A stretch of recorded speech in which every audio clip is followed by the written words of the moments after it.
Deus Pai Todo-Poderoso, Senhor, estamos aqui, Senhor, reunidos nesse projeto. Amém.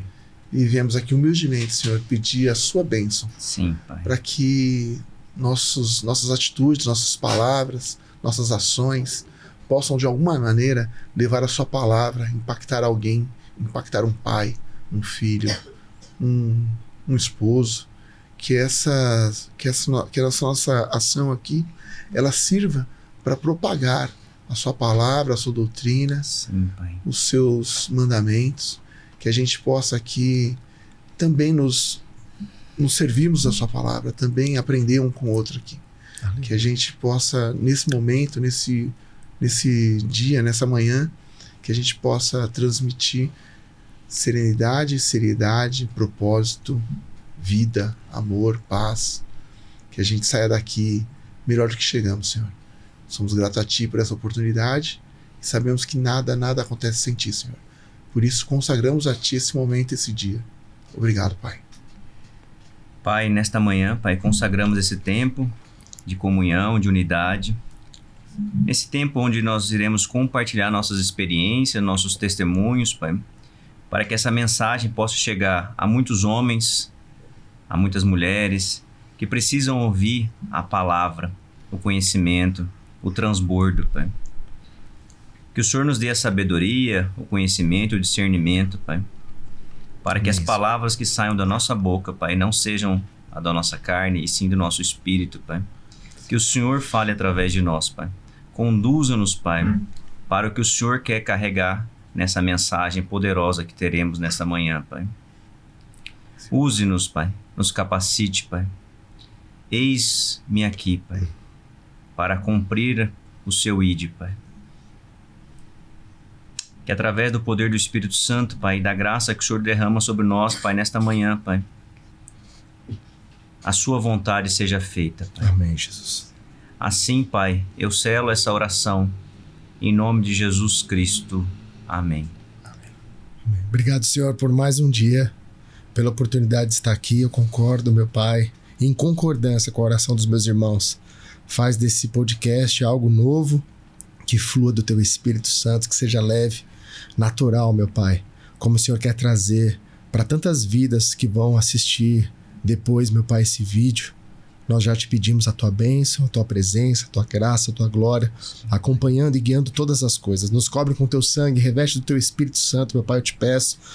Abençoa também, meu Deus, meu Pai, os equipamentos aqui, quem vai estar pilotando aqui, meu Pai, essa transmissão, para que os arquivos não se percam, meu Pai, para que o áudio seja perfeito. Sim, e para que nada, meu Deus, atrapalhe o Teu fluir aqui nesse lugar. Sim, Pai. Em nome de Jesus eu te peço, meu Deus, entra na nossa casa, entra na nossa vida e nunca mais saia. Nos coloque em Tuas mãos, eu te peço em nome de Jesus. Amém. Amém. Vamos com tudo. Tá valendo já, né? Tá valendo, sempre.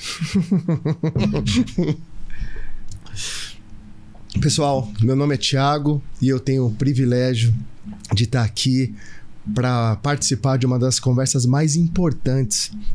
E eu quero te convidar, você é meu convidado para fazer parte desse encontro, nesse podcast, um tema tão relevante, tão importante, tão oportuno para esse tempo. Eu acho que uma das maiores crises que existem hoje não é uma crise financeira, como diz a economia, mas é uma crise que envolve a paternidade. Esse é o tema da nossa conversa.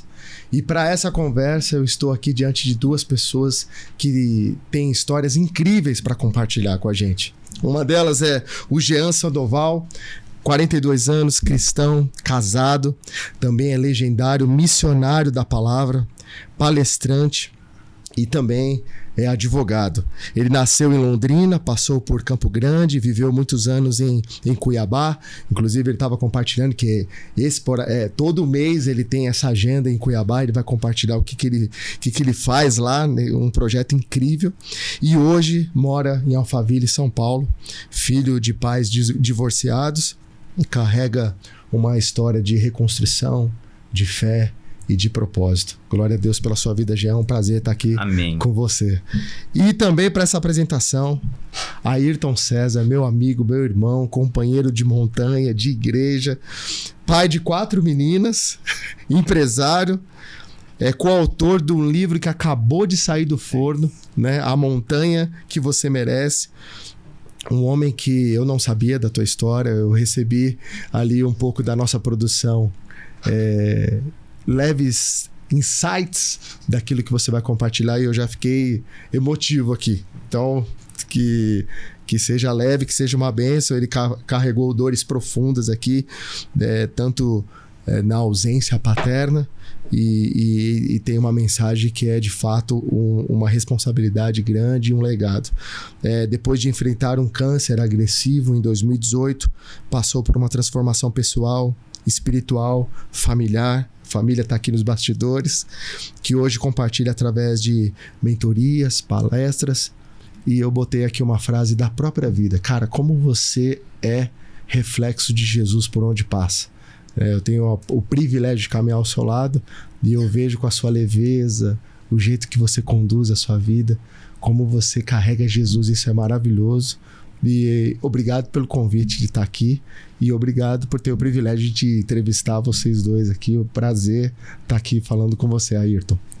Eu sou muito grato a Deus, porque Deus me coloca nessas mesas. Ele que me coloca aqui. Eu não sou nada sem Ele. Então Ele me apresenta esses homens, Ele coloca essas pessoas no meu caminho, Ele pavimenta toda a estrada que eu sigo. Então eu só tenho a agradecer. E seria injusto da minha parte, seria desleal da minha parte, se eu não compartilhasse tudo que eu vivi e tudo que eu aprendi com as demais pessoas que estão ao meu redor. Uau! Então hoje eu vivo com esse é o meu propósito, assim, Jesus, Deus, a minha família estão aqui, vocês viram onde eu vou, elas vêm comigo, e levar uma mensagem positiva, glória a Deus, levar um exemplo, e estão aqui juntos nesse projeto para isso. Vamos em frente. Eu sempre gosto de dizer, até vou fugir aqui do protocolo, estou me sentindo muito confortável nessa mesa, que uma coisa é a gente falar de Jesus, contar os nossos testemunhos, e a outra coisa é viver. E eu acho que até o próprio Jean, né, no nosso trajeto até aqui, compartilhando dos seus testemunhos e experiências, a gente vê que vocês dois são pessoas que vivem o que pregam. E é por isso que há essa transformação no mundo espiritual.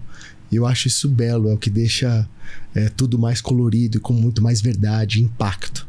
E bom, e como o tema aqui é paternidade, eu queria perguntar para vocês, quando vocês ouvem hoje a palavra pai, né? Palavra forte. Qual que é a primeira imagem que vem na cabeça de vocês? Primeiramente, é um prazer estar aqui com vocês, nessa mesa, nesta manhã, nesse dia incrível que Deus nos preparou. Por muito tempo, quando ouvi a palavra pai, eu tive um vazio. Um vazio emocional e um vazio físico. Até que eu entendi que eu tinha um pai que me amou primeiro, que me ama e que deu a vida por mim. E mesmo que o meu pai ou minha mãe me abandonassem, Ele, o Senhor, seu Deus, não me abandonou. Uau. Então, o dia que eu entendi que esse pai espiritual estava presente na minha vida e que Ele ia suprir todas as minhas necessidades, aquele vazio que eu tinha no meu coração, no meu peito, na minha alma, foi suprido. Então hoje eu falo com muita tranquilidade sobre isso, porque isso foi reestabelecido dentro do meu coração.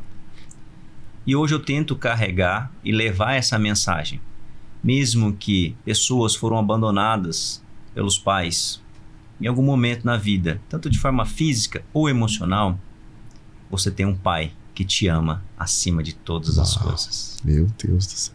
Quer dizer, você conseguiu pegar de talvez uma infância de um pai ausente, não tão presente, sim, reconstruir tudo isso. E a gente sabe que, né, a parte da infância, a gente ainda está conhecendo o que é o amor, né? Sentimentos tão nobres que eles vão se desenvolvendo, e talvez essa dor foi curada porque você teve um encontro com Deus, você teve um encontro com... Que lindo, que lindo. Eu tô arrepiado aqui.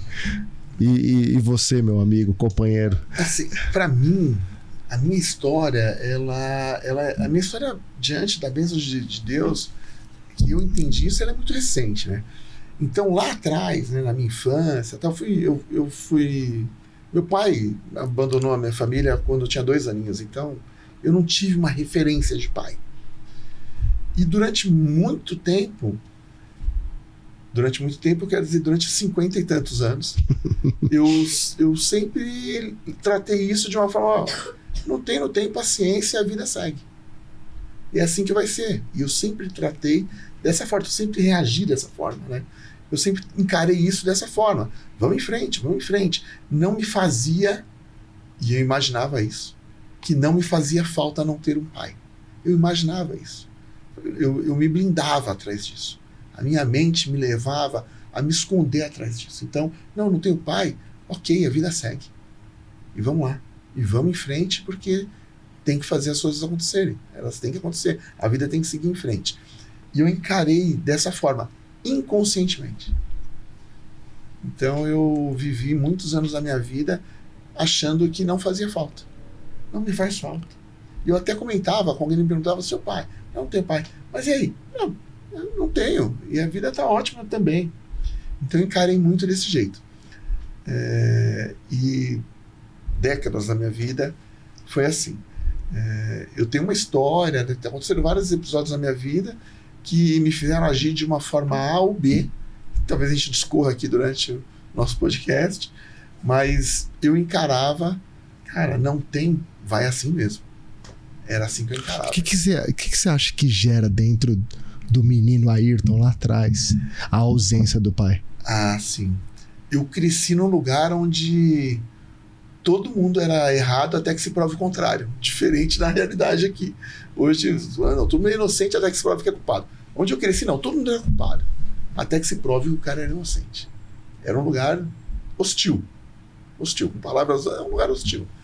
Então eu via que alguns meninos tinham os pais, a maioria deles tinham os pais ali, e eu via muito eles conversando com os pais deles, né, nos eventos com os pais deles e tal.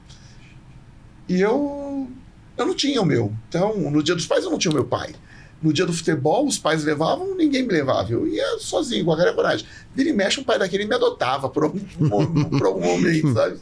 Aí ia junto e Era tal. o Chaves na vilinha, né? Então, eu achava que aquilo era... Eu me adaptei àquilo. Eu me adaptei a estar sempre ali, junto com alguém, ou que um pai estava cuidando e tal.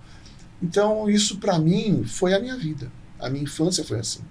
A minha infância foi assim. Minha mãe, beijo, mãe, te amo. Minha mãe foi tudo para mim. Qual o nome dela? Minha mãe é Dona Josefa. Ela é tudo para mim. Ela foi minha mãe e meu pai. É até hoje minha base. E ela trabalhava, então ela saía às 5 horas da manhã, voltava às 7 da noite. Durante esse período, eu e meu irmão estavam soltos. Olha só. Solto, cara. Solto, fazendo o que tem que ser feito. Vamos fazer o que tem que ser feito e tal, mas os dois ali, né? Então, isso traz outras consequências, né? Eu tive algumas consequências que depois eu fui entender.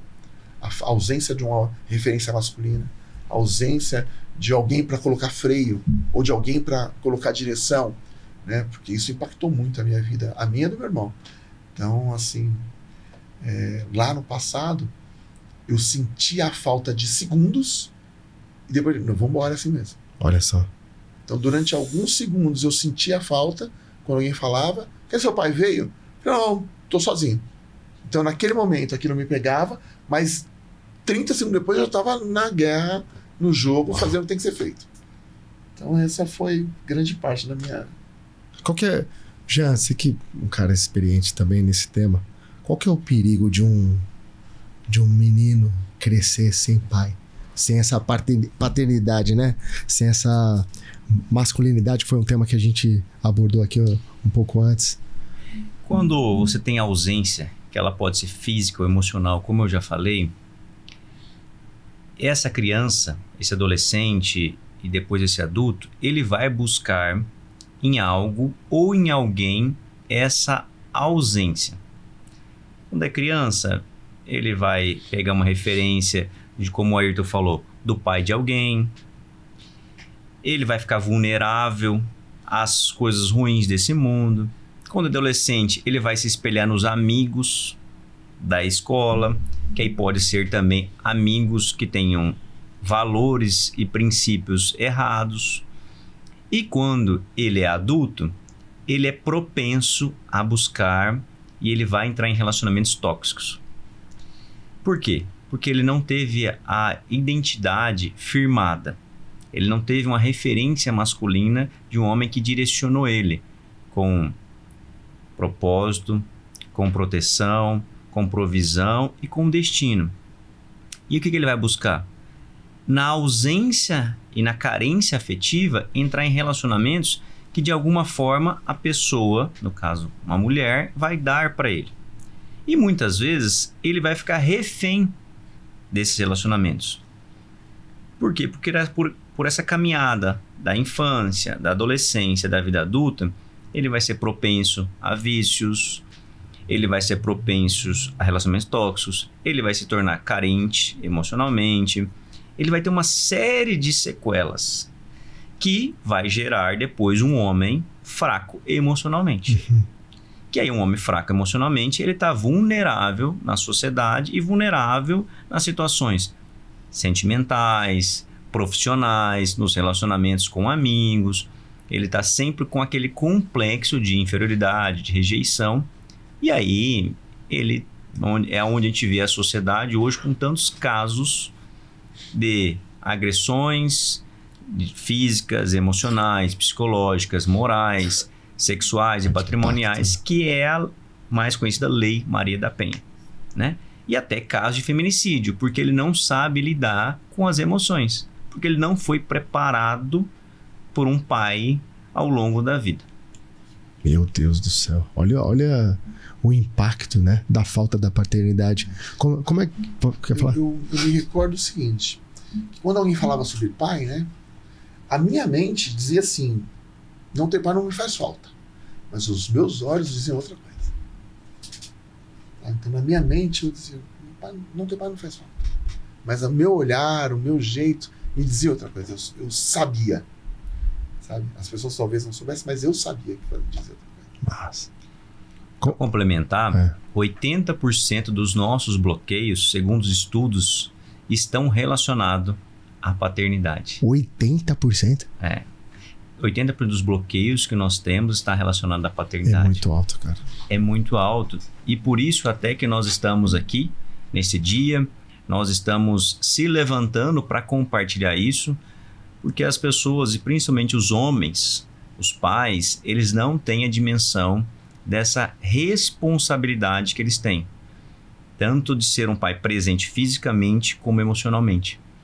Porque se a gente pegar 80%, ou seja, de cada 10 bloqueios que nós temos, 8 vêm da relação da paternidade. Meu Deus do céu. Olha como isso afeta muito uma pessoa, tanto homem como mulher. E como que foi a tua infância, Jean? Como é que foi a tua casa? Assim? Como é que... Minha casa, a minha mãe engravidou muito cedo, tinha quase 19 anos. O meu pai era um namorado dela. Ele não me acompanhou na minha infância, nem na minha adolescência. Então eu cresci sem a presença do meu pai biológico. Com 7 anos a minha mãe casou novamente. E aí eu fui criado por um padrasto que estava presente fisicamente, mas ausente emocionalmente. Nossa. Então eu tinha alguém presente que estava ali, nunca me faltou a provisão, mas me faltou a proteção e o destino. Ele não me dava a proteção emocional que eu precisava. Ele não me deu o destino de ser aquele pai que te apoia, que te incentiva, que te coloca no caminho e explora o melhor do que eu tenho e teria naquela época, né? Como criança, depois da adolescência. Então eu tive essa ausência emocional. E por muito tempo eu me senti carente emocionalmente, entrei em relacionamentos que não me faziam bem, mas tinha uma carência. Eu não fui um bom exemplo de namorado por muitos anos nos relacionamentos que eu tive. Eu cometi muitos erros na minha vida. As minhas amizades também não eram boas, porque eu sempre estava numa autodefesa. É sempre na defensiva. Uma defensiva ou sempre num julgamento. Porque... O fato do... Desculpa te cortar. O fato do homem... E eu convivo com alguns colegas que têm esse ímpeto de sempre estar na defensiva. Até o teu discurso aqui, eu sempre achei que fosse, sei lá, uma linha de defesa porque está no mercado financeiro, você tem que se posicionar. Mas muito disso é por conta da paternidade. Sim. É os bloqueios que a paternidade gera. Ela não gera uma identidade firmada no caráter, nos princípios. Olha isso.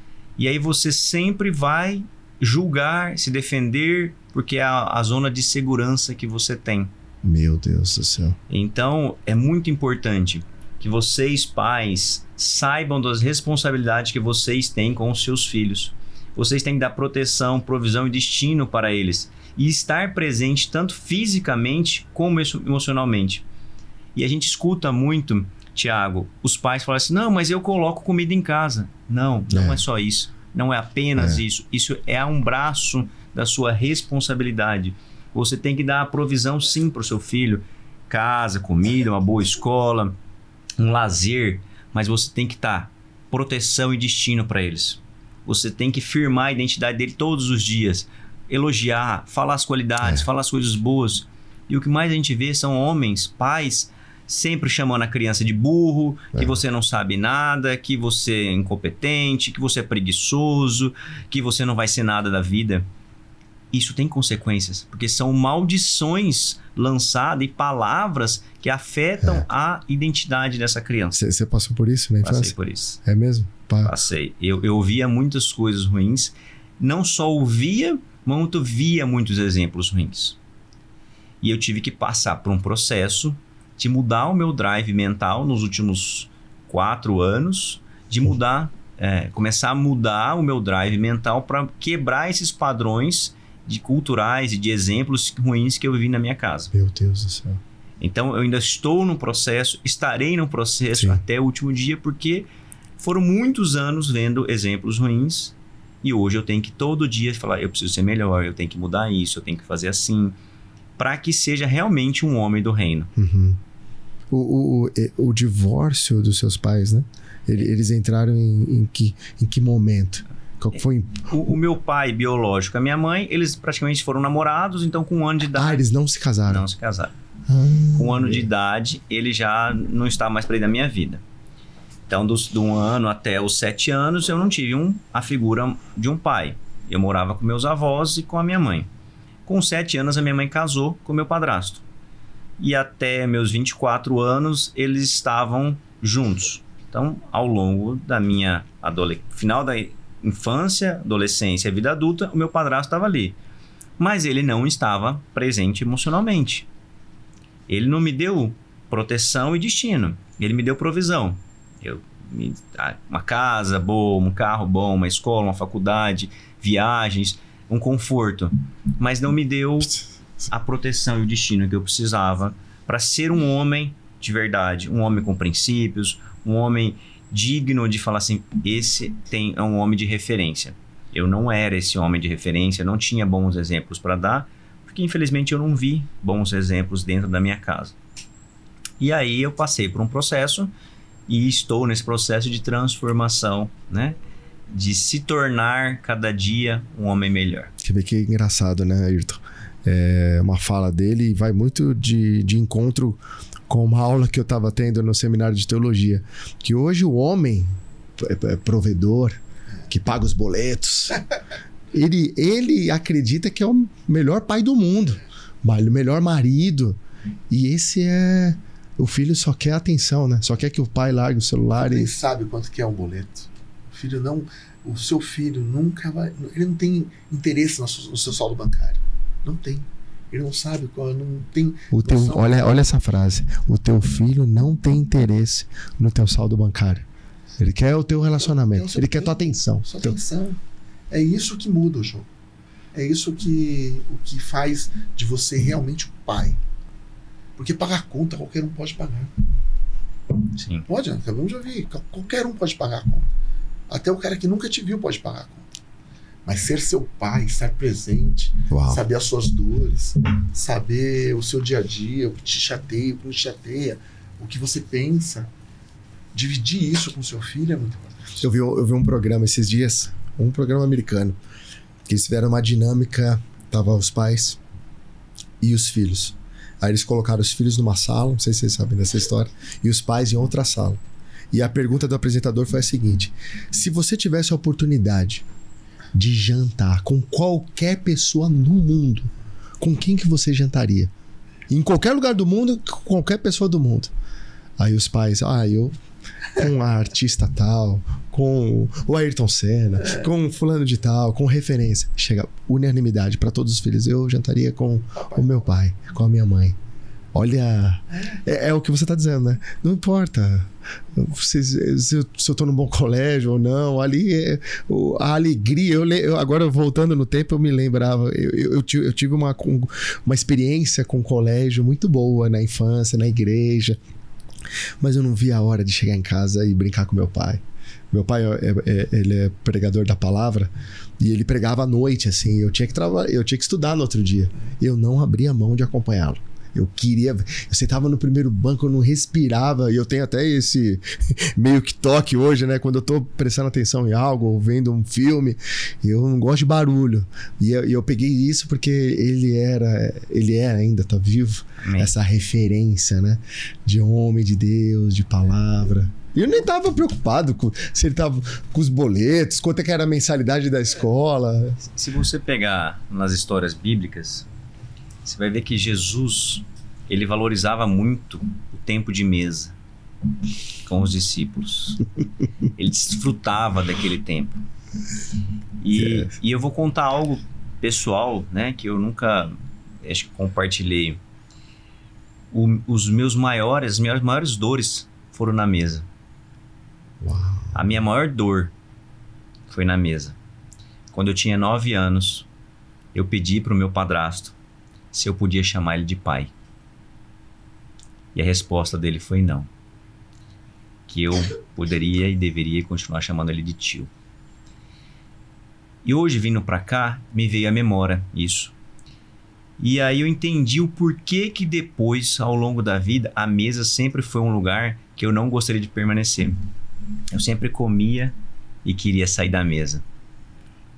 Porque foi o momento onde eu sofria o maior impacto emocional na minha vida.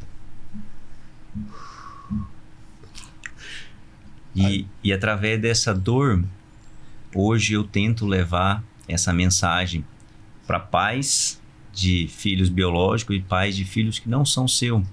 Amem as crianças, porque o impacto que você gera na vida dela é muito grande. E naquele momento eu só queria saber que eu tinha um pai.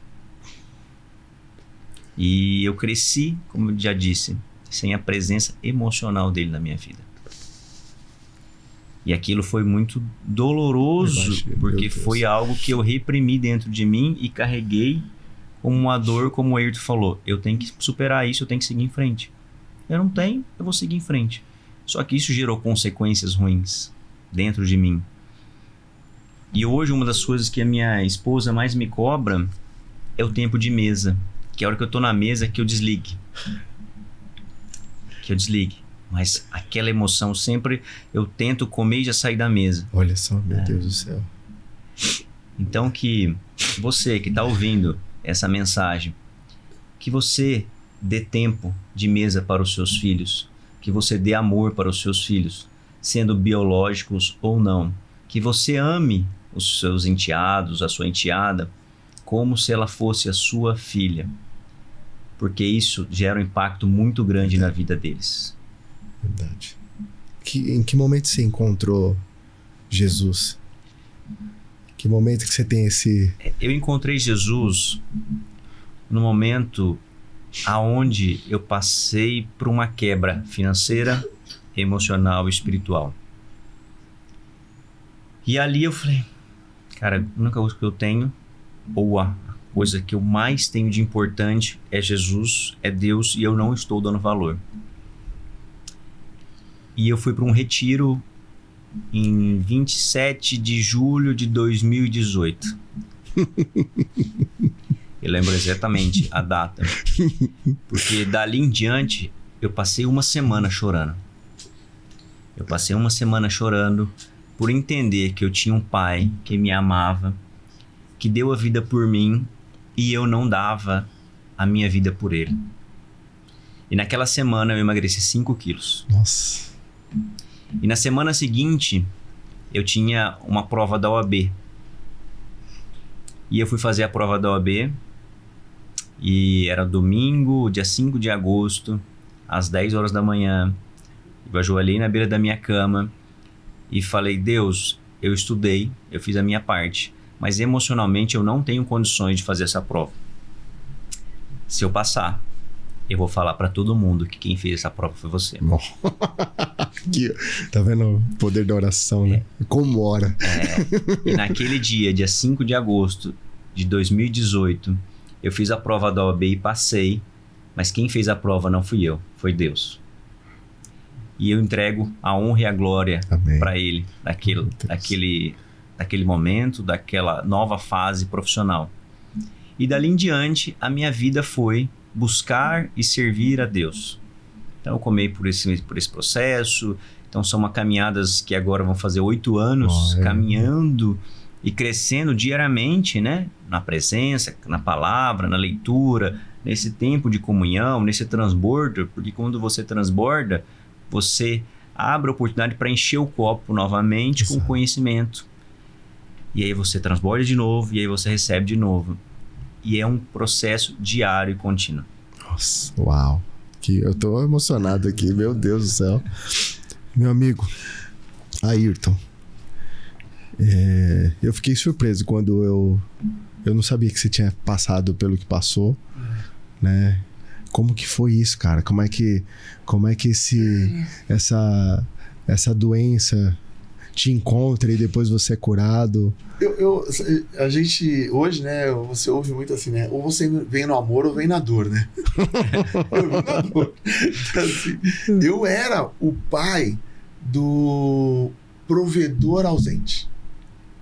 Eu era o pai provedor ausente. Eu era o pai que tinha um bom padrão de vida, viagens legais, uma boa escola, um bom tênis, sabe? Eu era o pai que era ok nesse sentido, mas era o pai que estava 90% do tempo pensando no mundo corporativo.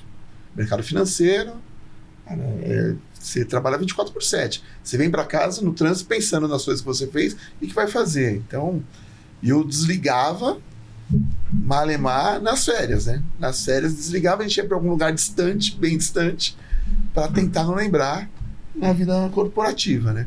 Então eu era esse cara, durante muitos anos eu fui esse cara. O cara que não deixava faltar na mesa, não deixava a despensa vazia, não deixava de fazer uma boa viagem. Eu adorava levar minhas filhas para viajar. Até hoje, né? Então eu gostava muito disso. E na volta de uma viagem, estava no Caribe, tomando gelado, calor, né? Eu não bebo, nunca bebi. Então esse é um outro lado, né? Eu nunca bebi na minha vida, nunca fumei, eu sempre fui um cara zero vícios. Eu sempre fui um cara muito consciente do que é certo e do que é errado, né? A vida desde lá de trás me mostrou o que era certo e o que era errado. Então eu sofri muito com as coisas erradas que eu vi, então eu sempre fui pelo lado certo. Eu tinha um medo enorme de decepcionar minha mãe, de fazer algo que chateasse ela. Não, esses valores eu tive desde pequeno, sabe? Do que é certo, como estudar, eu fui o primeiro a fazer faculdade na família, eu fui o primeiro a me formar direto, a terminar o colégio, essas coisas. Trabalhei desde muito cedo, então eu sempre fui muito bom nisso. Eu sei que eu fui muito bom nisso. Só que isso me levou num nível de cobrança profissional que eu deixei minha família em segundo plano. E nesse período você não conhecia Jesus ainda? Nada. Igreja se tivesse casamento. Tem casamento, eu sou obrigado a ir? Vou. Senão não ia, cara. Não ia. Eu era o cara do meu... Não tinha terno nem nada. Porque eu trabalhava no banco, tinha que dar, mas eu não ia pra igreja. E aí, voltando de umas férias... Do Caribe, voltei gripado. Porque se ficar uma semana tomando gelado no calor a 35 graus, voltei gripado. E aí eu tinha uma reunião importante num cliente gigante. que eu fazia muitas reuniões com o CFO, com o diretor financeiro, o gerente financeiro e tal, e eu não queria ir com o nariz congestionado. Fui fazer inalação. Não dá para ir assim. Ia ficar durante 1 hora falando uma apresentação de negócio. Fui fazer a inalação. Aí o cara, não, fazer um raio-x é uma pneumonia, a pneumonia é uma mancha no pulmão. Meu Deus. É impossível aquela mancha no pulmão. Eu jogo bola 3 vezes por semana, pedalo, nunca fumei. Você tem uma mancha no pulmão. Nem vai para casa. Não me deixou embora. Eu fui, desobediente como sempre, eu fui para casa para avisar minha esposa e voltar de manhã. Porque o médico só ia me olhar no outro dia. Falei, cara, não adianta eu dormir aqui, cara. Eu vou em casa e chego aqui antes dele. E aí fui, expliquei pra minha mulher que eu tô com uma mancha no pulmão. O especialista vai falar comigo, tem que estar lá às 6 horas da manhã. E aí E aí as coisas só foram piorando. O diagnóstico foi trazendo coisas piores.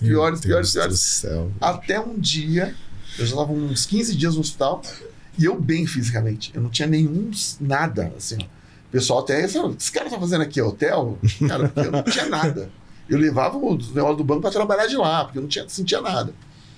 E aí ele pediu para chamar a família, que ele veio com um diagnóstico ruim, de um exame que eu tinha feito, falou assim, a expectativa não, ele não falou desse jeito, mas ele falou assim, não tenho boas notícias, mas pô, chama sua esposa, sua família aqui, vamos conversar. E ele me deu um diagnóstico de 8 meses de vida. De 6 a 8 meses. Nossa! E aí eu falei, cara, não é possível. Não, doutor, não, é isso. Do jeito que está caminhando as coisas aqui, os exames nós fizemos, por isso que a gente demorou para te trazer isso, porque a gente queria ter certeza. O diagnóstico aqui não é bom. É uma expectativa de 6 a 8 meses.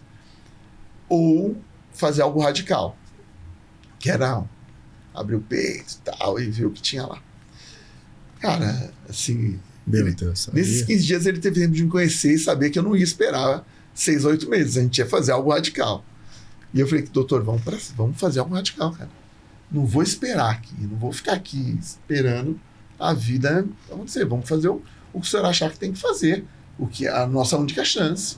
E ele falou, você sabia que você ia fazer isso? Quando eu falei sim, entrou um monte de gente no quarto do hospital, já um monte de papel para me assinar. Ele já sabia, eu assinei tudo lá e tal. E aí, cara, foi o dia mais difícil da minha vida. Não tenho dúvida. Quando alguém te fala isso, meio-dia, que você tem uma expectativa de vida curta, eu tinha uma filhinha de 1 aninho. Eu tenho 4 filhas, a minha novinha tinha 1 aninho, cara. Eu falei, cara, não é possível que eu não vou ver meus netos, não vou ver minhas filhas casarem, se formarem. Não é possível, cara. E aí eu comecei a receber muitas mensagens no celular, né? Porque a notícia ela vaza, né? E aí um monte de gente, pô, vai lá, vai estar certo. Mas eu tive algumas mensagens meio sem noção, né? Você foi um bom pai, a gente vai ajudar a Renata. Já se despedindo, meu Deus do céu, cara. Aí derrubam.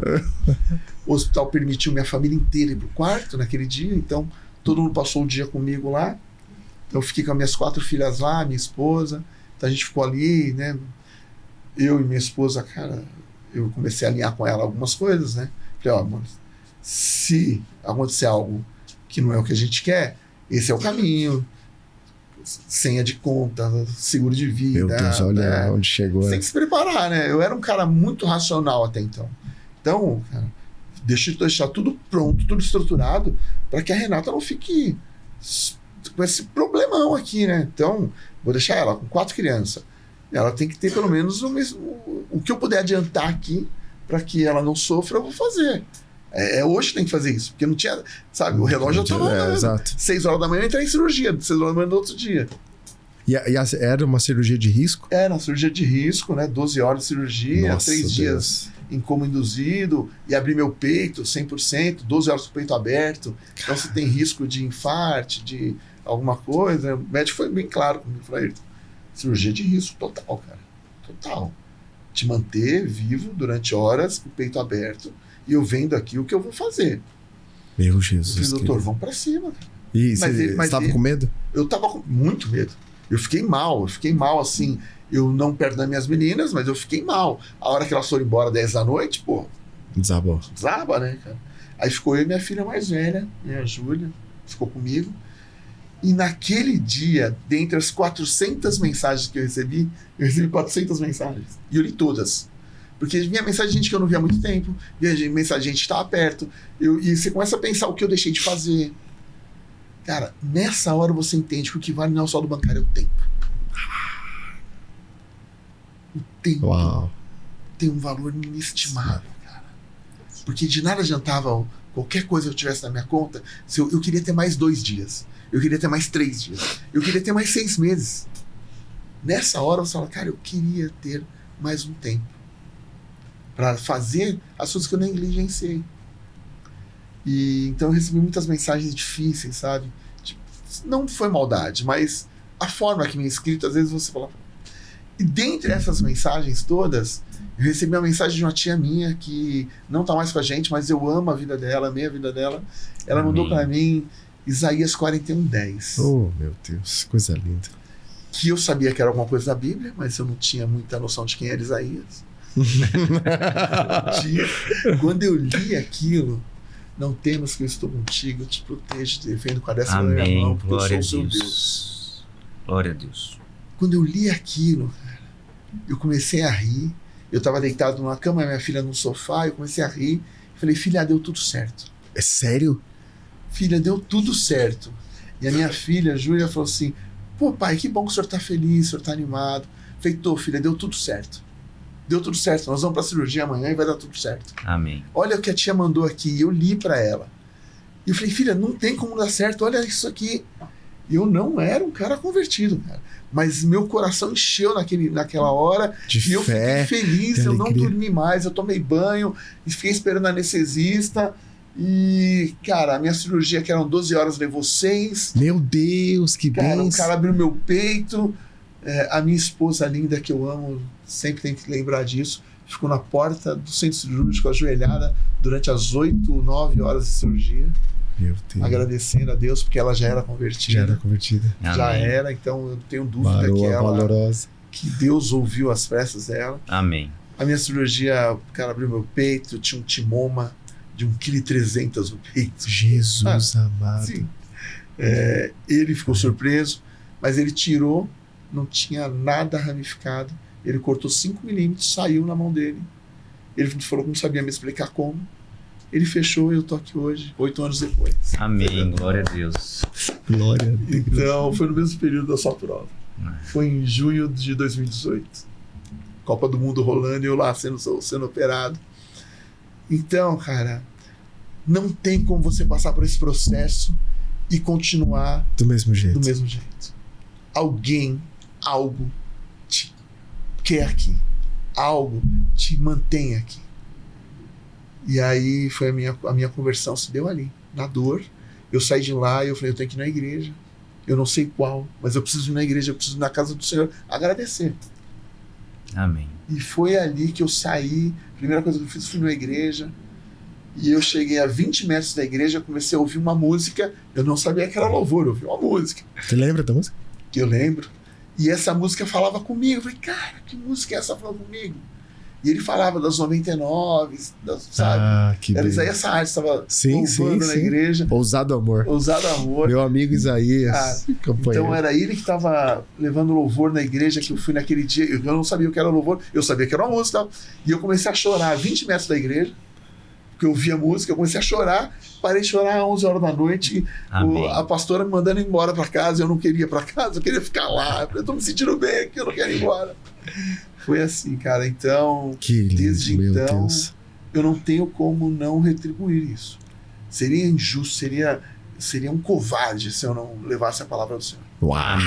Glória a Deus. Meu Deus do céu. Então ali eu entendi que ele me deixou aqui para cuidar da minha família e para levar pelos 4 cantos onde eu passar. Sempre vai chegar a palavra dele antes de mim. Amém. Uau, eu ficaria horas aqui puxando fragmentos dessa história linda, maravilhosa.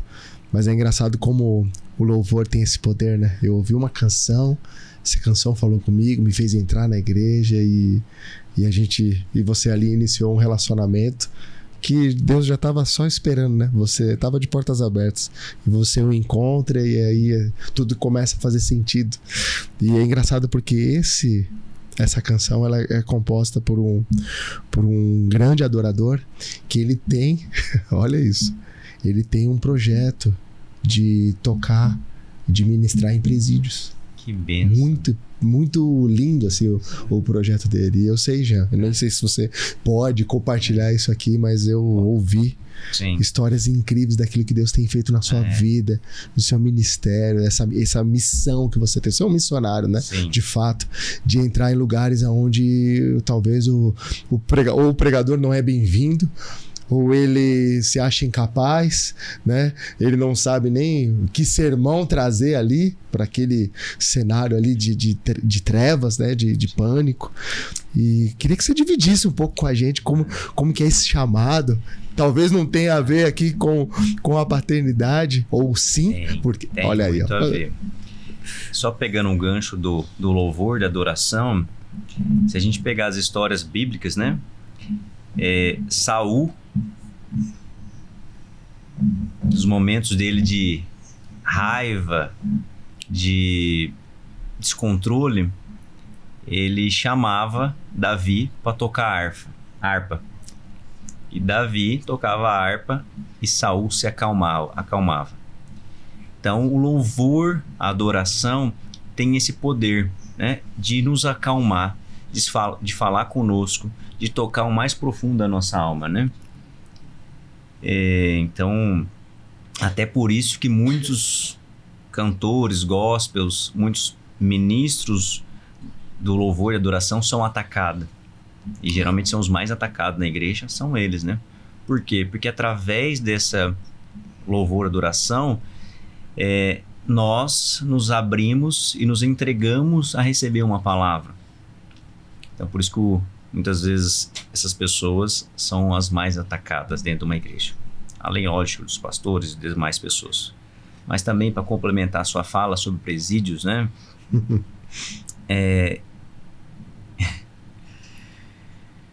Esse é um chamado que Deus me colocou mais profundo.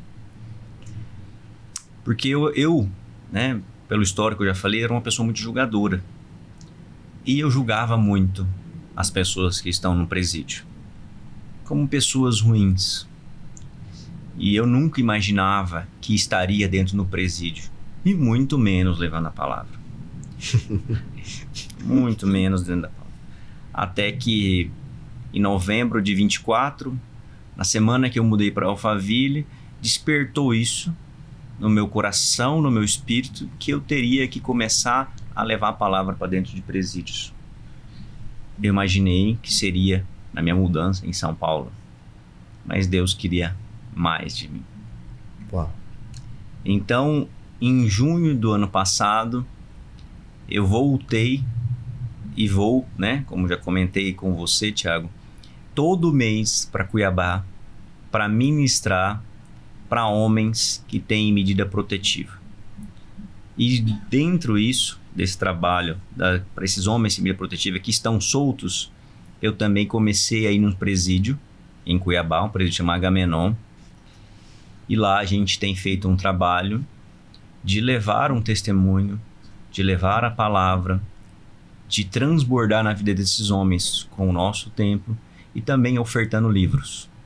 E aqui também gostaria de deixar um agradecimento para as pessoas que têm contribuído com esse projeto que eu faço, tanto para Homens Protetiva como no presídio. Qualquer pessoa pode contribuir? Pode.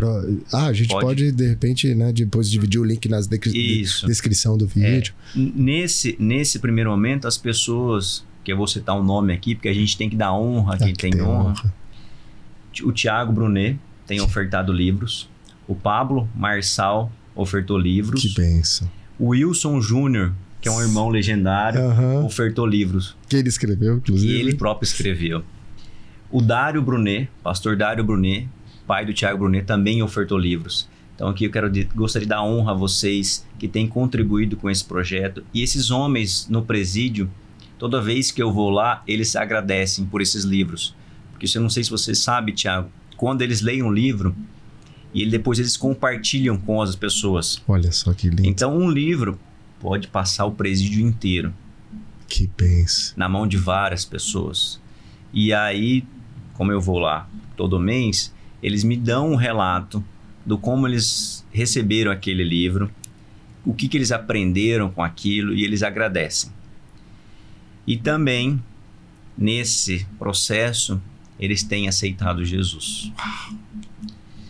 Então, um fato que eu gosto muito de data. Então, são datas e números para mim que são analíticos. Marcam, né? Que marcam. No dia 8 de agosto de 2025, eu estive lá. Tinha 12 homens. Desses 12 homens, 6 o pai já tinha morrido e os outros 6 não tinham contato com o pai. E desses 12, 6 aceitaram Jesus. Uau! Esse é o propósito. É isso. Então, esse é o verdadeiro evangelho, esse é o verdadeiro id, esse é o verdadeiro ser imagem e semelhança de Deus. Você chegar em lugares aonde ninguém chega. Como você falou, muitas vezes um pastor, uma outra pessoa não vai se sentir capaz, ou não vai falar, como que eu vou chegar lá?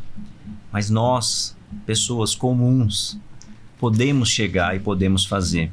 E podemos transbordar as nossas experiências, o nosso conhecimento, a nossa história de erros e de acertos para edificar a vida das pessoas, independente de onde seja.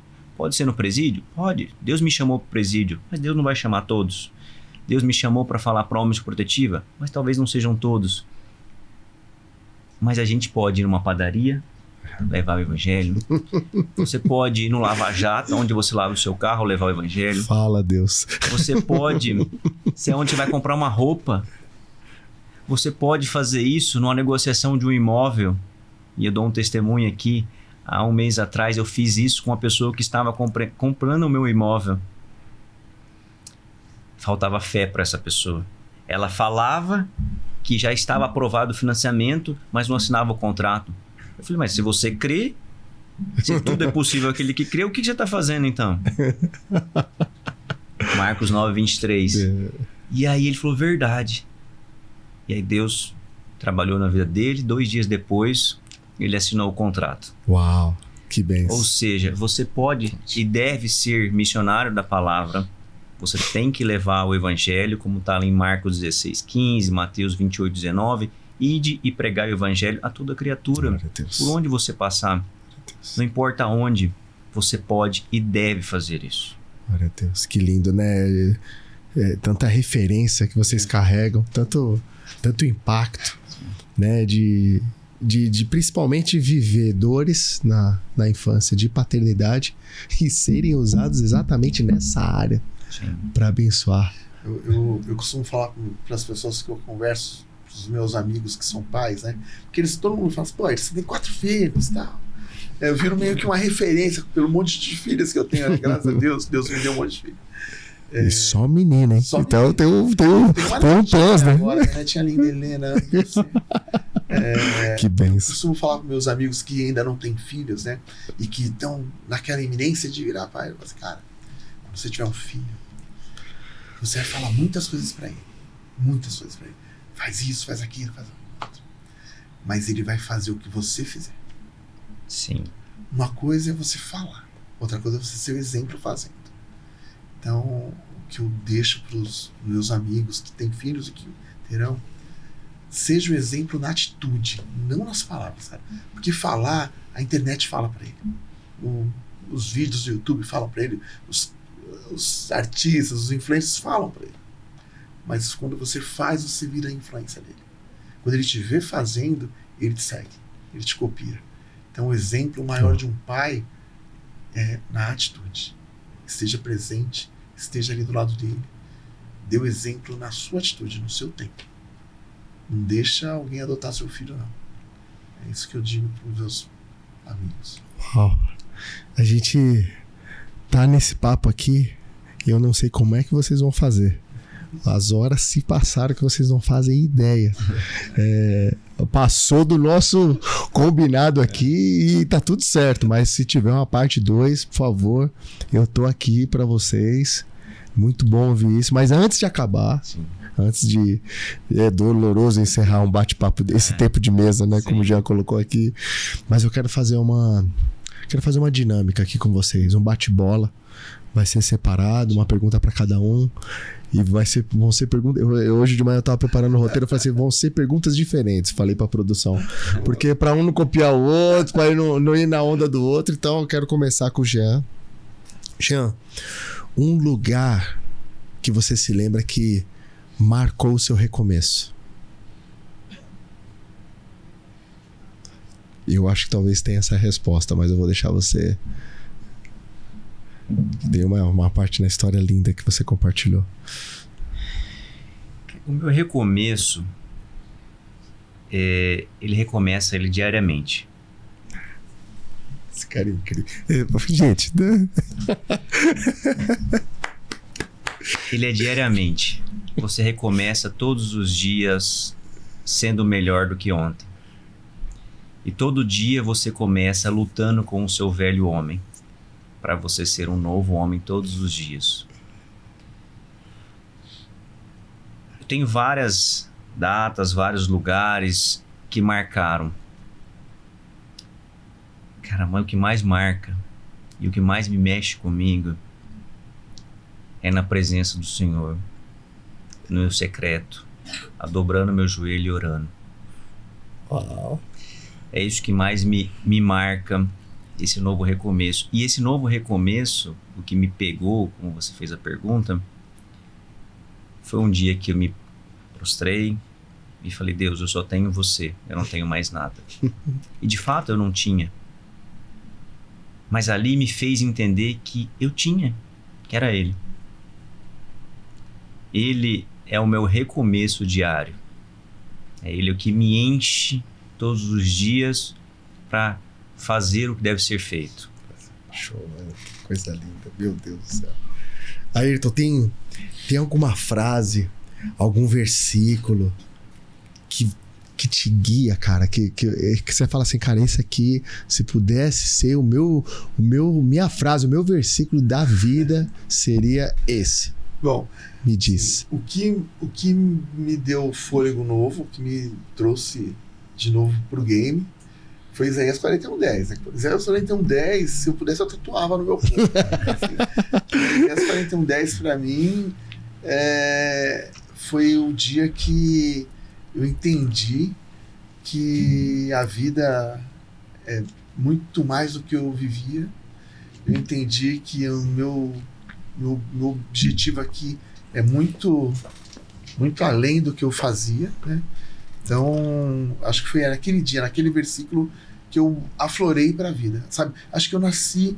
claro que tenho meu batismo, mas aquele dia foi a chama que me trouxe pro game, sabe? Me trouxe para viver uma nova vida. Foi naquele dia, naquele versículo de Isaías 41:10. Uau! O que a... Vou até esperar o Jean ali abrir um texto, mas o que as suas filhas... Bate bola também. O que as suas filhas mais te ensinaram? Peguei. Eu tenho muitas filhas aí.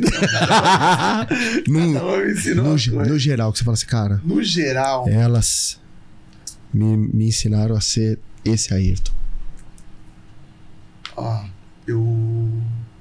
O meu sogro... Vou abrir um parênteses pra você elocobrar e você refletir. Meu sogro tem uma frase... Ele é pai de um casal, né? Minha esposa e o meu cunhado, o menino. Ele falou: eu só me tornei homem. Ele até gaúcho, né? Ele tem essas frases de impacto. Quando eu virei pai de menina. Quando nasceu a minha primeira filha, eu de fato fez sentido para mim a palavra amor. Quando nasceu minha primeira filha, que eu peguei ela no colo, eu falei: isso é amor. Sabe? E todas as vezes que eu peguei cada uma delas no colo, após o nascimento delas, eu sentia a mesma sensação de amor. Então elas, quando você é adolescente, quando você namora, até quando você casa, você fala que ama, mas o amor de ter um bebezinho no colo ali, aquele amor é diferente. É ali que você entende mesmo. Então, assim, ali eu senti o que é amor, e toda vez que eu faço algo, que eu tiro um sorriso delas, aquilo fala, o amor tá rindo ali, sabe? Então é isso que minhas filhas me mostraram, que é amor real. verdadeiro. Depois eu conheci o amor de Jesus e tal. Mas lá atrás, elas me mostraram o que é amor. Uau, lindo. E você, Jean, eu vi que você abriu um texto aí. Tem algum versículo, texto que te marca, que fala com você? Esse versículo, olha como que... Eu não sei, a gente não falou aqui, mas o Ayrton, ele foi o capitão na minha família no Legendários. Ah, é verdade. É assim que vocês se conheceram. É assim que nós nos conhecemos foi dia 12 de outubro de 2024. No top 799. Olha só. Feito de liberdade. E esse versículo que o Ayrton falou, ele é um versículo que marcou também a minha vida. Foi um momento que eu estava passando por uma prova muito grande e eu recebi, através do o que hoje é meu pastor, que é o pastor Maurício Leite, profeta, meu amigo, meu irmão, gratidão pela sua vida. Você é um cara incrível. E eu reconheci ele, servindo ele, um copo de água. Ele saiu, voltou, falou, Deus tem uma palavra para você. E ele me falou esse mesmo versículo, Isaías 41:10. É isso, glória a Deus. Então a gente, sem nem ter te compartilhado isso antes, um versículo que marcou a vida do Ayrton também marcou a minha. Que benção. Então é um versículo que mexe muito comigo. O outro que mexe também, que eu vou complementar, né, que comecei falando, Salmo 27:10. Até não abri aqui, mas eu vou abrir, porque eu ia falar outra coisa aqui. Aqui.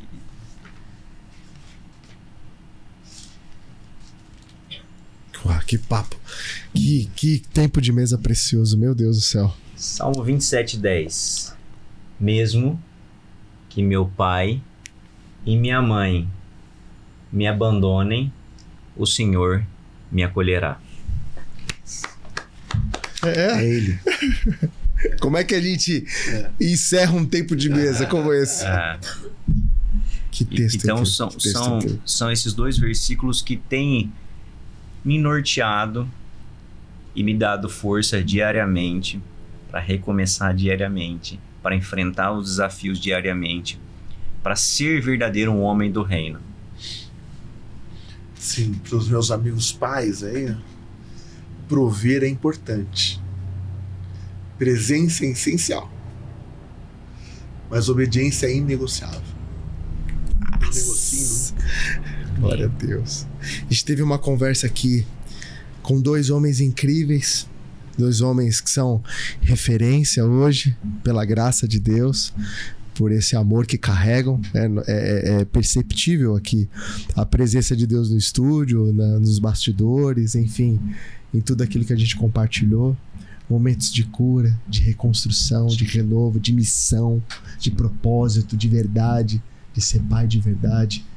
Eu falo de novo, sem ser tão repetitivo, mas ficaria horas facilmente aqui conversando com os senhores. Mas eu quero primeiro agradecer por estar aqui, agradecer por ouvir essas histórias. Eu acho que tenho certeza que quem vai estar ouvindo isso aqui depois vai sentir o que eu estou sentindo. Amém. Se emocionar como eu me emocionei aqui nessa mesa.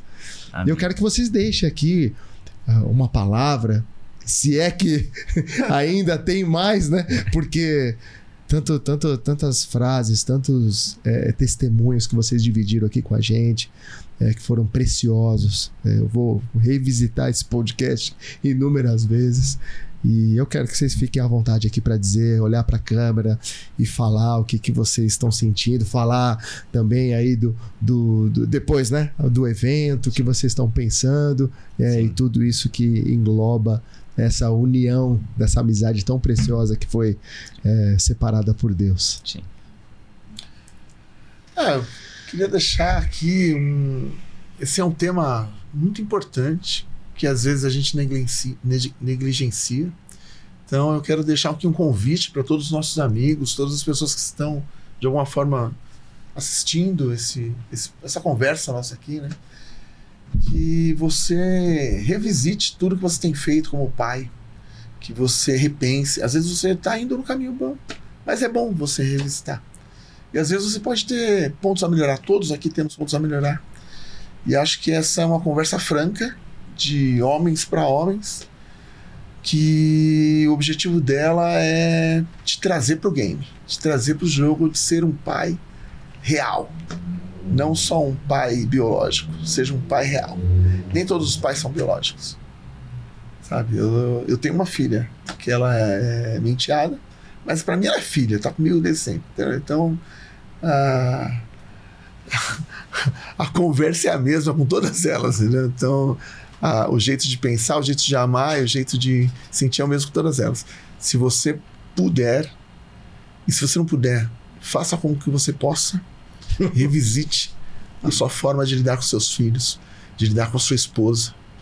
Seja um pai presente, seja um pai com tempo de qualidade para os seus filhos. Amém. É isso. Eu gostaria de deixar algumas indicações aqui. Verdade. Coisas que a gente vive, né? Estava conversando aqui, que até hoje nós estávamos indo para cá, que é um devocional que eu faço toda manhã, Café com Deus Pai, que é do pastor Júnior Rochirola. Deixar um livro também para vocês, homens, para que vocês possam ser edificados, transformados, ter a revelação, ter o conhecimento, que é o livro do pastor americano Tony Evans, O Homem do Reino. Também deixar para vocês, homens, tem uma Bíblia na sua casa, mas não somente aberta no Salmos 91, como muitos fazem, né? Lá na cabeceira. Tem uma Bíblia que vocês leiam, que vocês possam, através desse conhecimento da palavra, se tornar homens melhores, homens reinantes, homens que transbordam na vida de outros homens, homens que são referência para os outros homens, homens que são exemplos reais, vivos e edificantes para filhos. Também quero deixar um convite para vocês. Nós estaremos fazendo um evento no dia 14 de maio, quinta-feira, às 20 horas. Imperdível. Onde nós, juntamente com o Dr. Jay, um médico, falaremos um pouquinho sobre a neurociência por trás da paternidade. Legal, que legal. Isso é uma prévia de coisas maiores que estaremos fazendo ao longo desse ano, para aprofundar cada vez mais e levar o conhecimento para homens sobre o impacto da paternidade. Que bênção. E para a gente encerrar, começamos orando. Eu gostaria de entregar, orando esse tempo, consagrar e selar esse momento que nós tivemos aqui. Amém. Com um versículo para agradecer a graça de Deus por essa manhã poderosa, incrível que foi. Foi muito leve. Eu consegui de falar coisas que me machucaram de uma forma leve, tranquila, segura. E eu espero que tudo que nós falamos aqui de forma sincera, genuína e verdadeira possa edificar a vida de vocês. Romanos 11:36. Pois todas as coisas vêm dele, existem por meio dele e são para ele. A ele seja toda a glória para sempre. Amém. Amém. Amém, Senhor. Obrigado pela essa manhã, por esse dia maravilhoso com vocês. Obrigado. Foi uma honra estar aqui com vocês. Foi uma honra ter se dividido a mesa com você, Thiago. Que você bênção, é que bênção. uma luz na nossa vida. Obrigado por você estar aqui, pelo seu tempo de vir até aqui conversar com a gente. Sou grato a Deus pelos homens que ele põe nas mesas que eu sento. E o Thiago é um presente desse. Jean também é irmão meu de montanha. Mas o Thiago é um presente de Deus na minha vida. Sou muito grato pela sua vida. Obrigado pelo papo, meu amigo. Jean, Obrigado, Thiago, pelo seu tempo, cara. Senhoras e senhores, Obrigado, esse foi mais um podcast de paternidade com os meus amigos, companheiros Jean e Ayrton. Que você tenha uma experiência preciosa com esse vídeo. Que Deus te abençoe, em nome de Jesus. Um beijo.